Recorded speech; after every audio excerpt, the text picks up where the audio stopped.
this rifle is just absolutely beautiful. I am in love with this thing, so.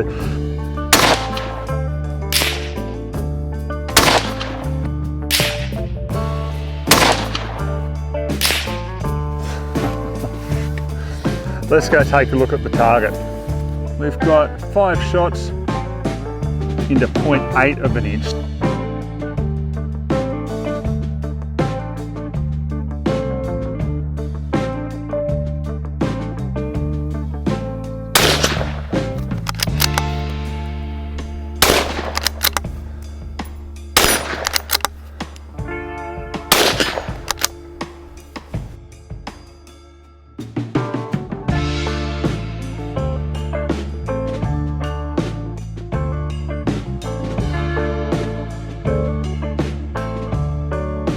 Hey guys, and welcome to Ozzie Reviews. Today I'm checking out the Anschutz 1761 DHB classic rifle.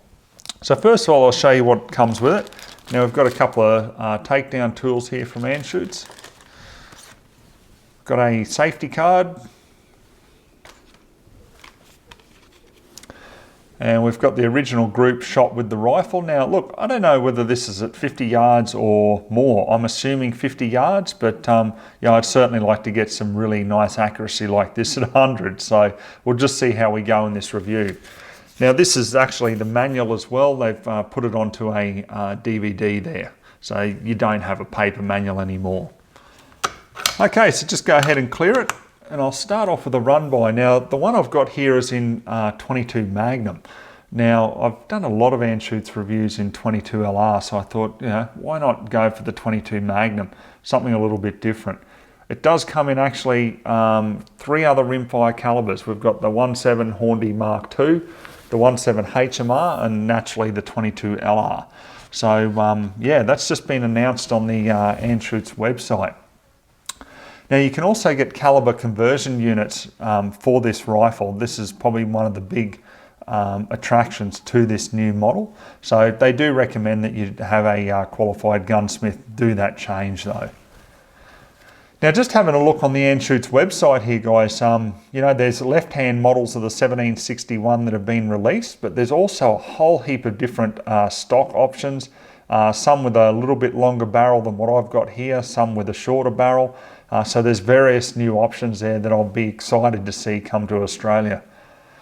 Now the barrel I've got on this one is 515 millimeters or 20.3 inches in length. Now it's not threaded. I didn't really want a threaded barrel. The twist rate for this in 22 Magnum is 1 in 16, and obviously the barrel is free floating and a match grade Anschutz barrel. The stock on this is a lacquered walnut. So I really quite like the look of it. You know, at first I was sort of, you know, it just looks different because I'm used to the traditional look of Anschutz rifles. But yeah, it's definitely grown on me and I do like it. You can also get them, you know, with a thumb hole stock. There's, yeah, different options as I just said.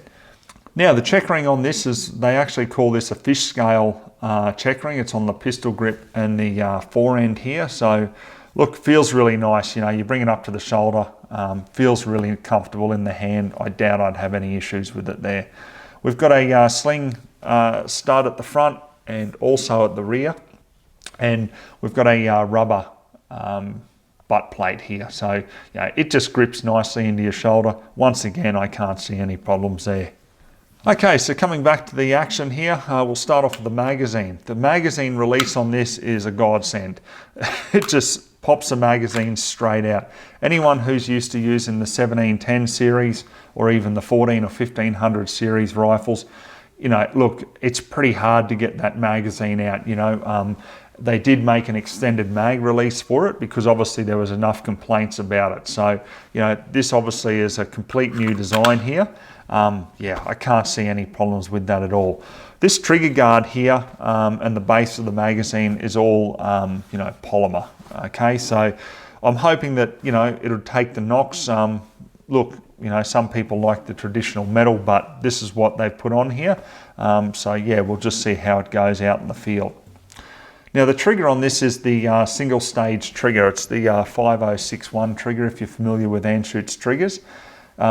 just absolutely beautiful out of the box. 2.2 pounds it breaks crisp at. Now it's fully adjustable from 1.8 to 2.7 pounds. Now the action on this, quite smooth. You know, once you get the original factory grease off it, I just put a bit of G96 on it and it's very smooth. We've got a short 60-degree throw there. The bolt's got 3 locking lugs, and the safety on the side here is just a simple pull back for safe. Obviously you can't fire, but you can still manipulate the action, and then just forward for fire. Now on the top of the receiver here, there is actually 11mm dovetails machined into it. I actually put on the Anschutz Picatinny rail here. I've got some loopholed PRW2 rings, 1-inch rings, and I've got the Schmidt & Bender Summit 2.5 to 10 by 40 scope. I just thought, honestly guys, I want to complement this rifle with you know, a nice German optic, and to be quite honest, I want to sight this rifle in and have it zeroed at 100 yards. So I thought, perfect, you know, parallax free at 100 this scope, so you know, it's just a match made in heaven. Well, let's hope so anyway. Now we'll add one more thing about the bolt. Now they do say that it's got a QPQ coating, okay? Now that's actual quench, polish, quench, if you want to break it down for what it stands for. Some people may know it as melanite. Look, it's basically a coating that gives better corrosion and wear resistance. So look, I guess, yeah, take it as you will. I don't see any issue with the original bolts that I've used on a lot of the rimfire Anschutz rifles, but that's what they've put on this one. So how it feels in general, guys, I haven't shot it as yet, hand on heart I haven't, but just up to the shoulder, it is just beautifully balanced, just points so nicely. I thought, honestly, with the medium rings and the Picatinny rail here, that the actual optic would be too high for my eye, but it's not. For me, I guess I've got a big head, so it just lines up perfectly. It just feels awesome, and I'm really confident that I'm going to do well with it.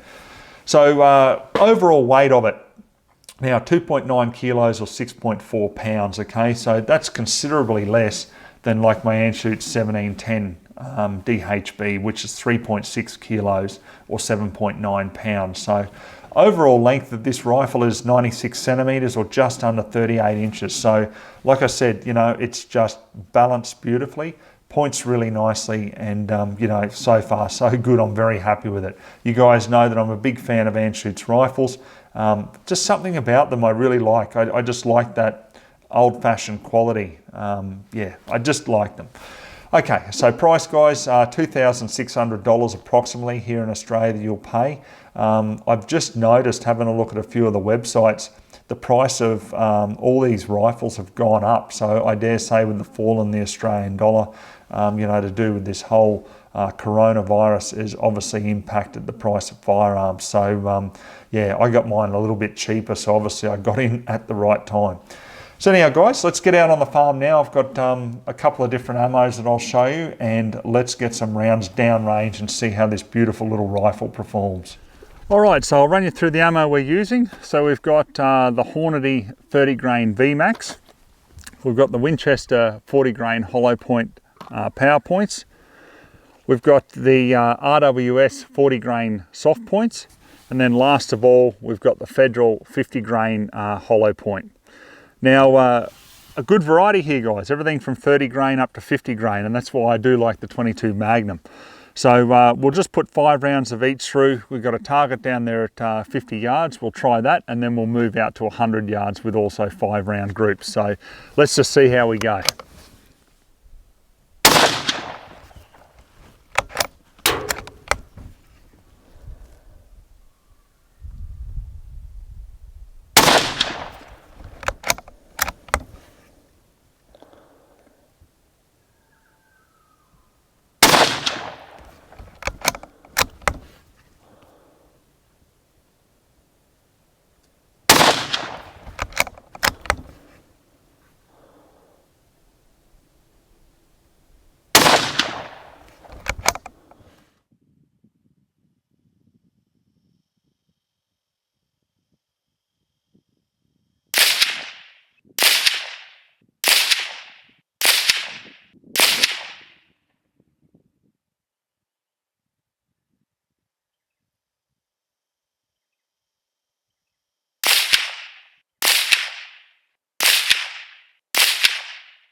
All right, some promising groups here at 50, guys. Let's start off with the Hornady 30 grain VMAX. We've come in at a very much respectable ½ inch for 5 shots at 50. Honestly, I can't ask for much more than that.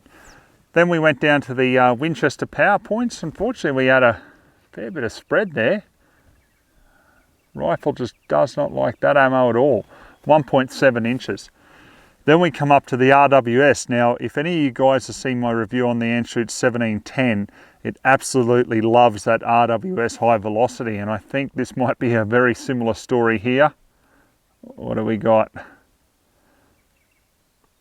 No, we're 0.7 of an inch, so yep, that Hornady's definitely got just a little bit of an edge on it there. Then finally we come down to the Federal 50 grain. Now that's reasonably consistent, but a little bit of spread there. We've still come in at 0.8 of an inch. So guys, what I might do, I'll just exclude the Winchester because obviously that's not going too well at all through the rifle. Let's take the Federal, RWS and the Hornady out to 100 and see how we go.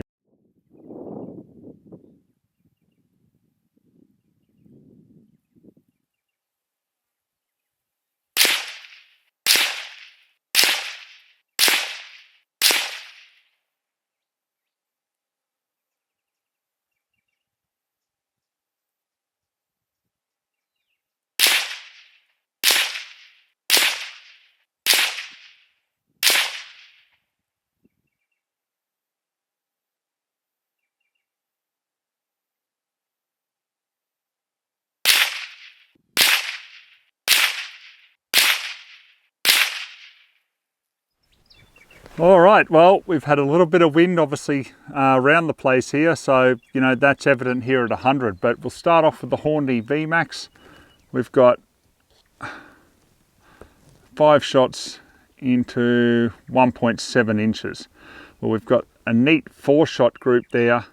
It'll be under an inch for sure. Yep, 0.8 of an inch. So I'm really happy with that under the conditions at 100 yards. Now the next one was the RWS, and I was really hoping for a lot better with that, but we've also come out to about that. Yep, 1.7 inches. And then down to the Federal 50 grain, probably just a little bit more spread there. We've come out to about 2.1 inches. So guys, I have to say it's pretty close. I think I'm going to go with the Hornady VMAX. I think that's going to be the winner for today. I'd actually like to probably shoot another group with that, just zero it here at 100 and just see if I can bring that group in a little bit better.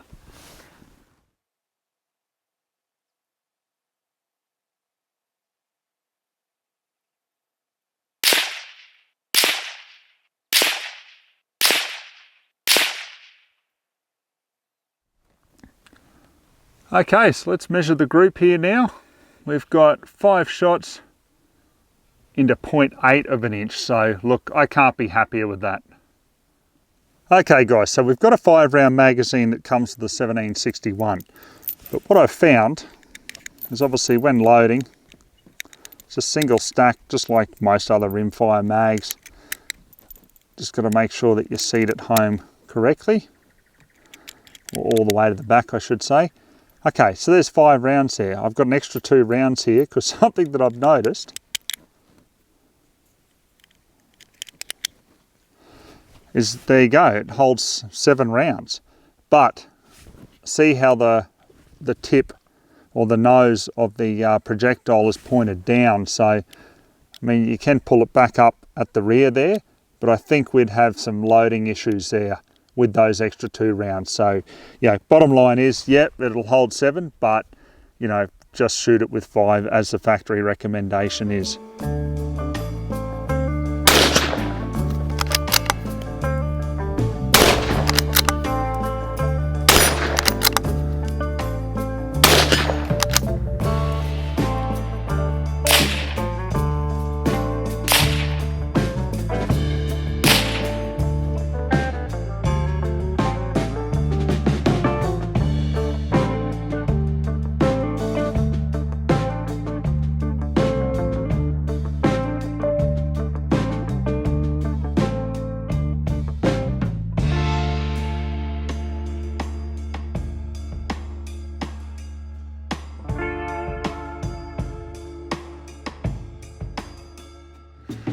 All right, guys, I'm going to wrap up my final thoughts on the Anschutz 1761. Now, guys, it's just beautifully balanced. When I first saw these when they came out, I was a bit mixed emotions about just the look of the rifle. But the practicality, you know, now that I've put well over 100 rounds through it, it's just a beautiful rifle. It's just so well balanced. Just comes up to the shoulder beautifully, and I'm just right on with the way that I've got the eye relief and the height of the scope here set up. Yeah, just great. The accuracy, you know, we've had wind coming up, dropping all morning here, so that's been a little bit frustrating, but still to get basically half-inch groups at 50 and, you know, under an inch at 100, I'm just absolutely stoked for a 22 Magnum. Now, one little bugbear I've found with this, with the magazine, this new system is just fantastic, because anyone who had the original 1500 or the 1720 22 Magnum would know that the 4-round magazine limit was just so frustrating. Everyone was screaming for a 10-round magazine. So for me, the little bugbear is a 10-round magazine. I mean, you really need to have one of these available. I mean, look, I can already load 7 into it, so surely they can make it just that little bit extra longer on the bottom and fit the 10 rounds. The other thing I found too, okay, is if you load the mag and if you put pressure on the bottom of the magazine, you can't cycle the action, because the rear of the magazine lips come up and protrude just that little fraction where it stops the bolt from going forward. Now look, I don't really know anyone who's going to be shooting like that, but I mean, if you're out in the field and for some reason you know you might have been like perhaps leaning over a large log or something like that, you've got it balanced there. Once again, I don't really know why you would do that, but I'm just, you know, hypothetical here, guys. Then obviously your follow-up shot's not going to work, is it? Because it's going to get caught behind those lips there. So that may be something perhaps Anschutz might want to have a look at. But look, overall, guys, this rifle is just absolutely beautiful. I am in love with this thing, so I'm going to throw some more rounds down range. I hope you've enjoyed the review, guys, so we'll catch you on the next one.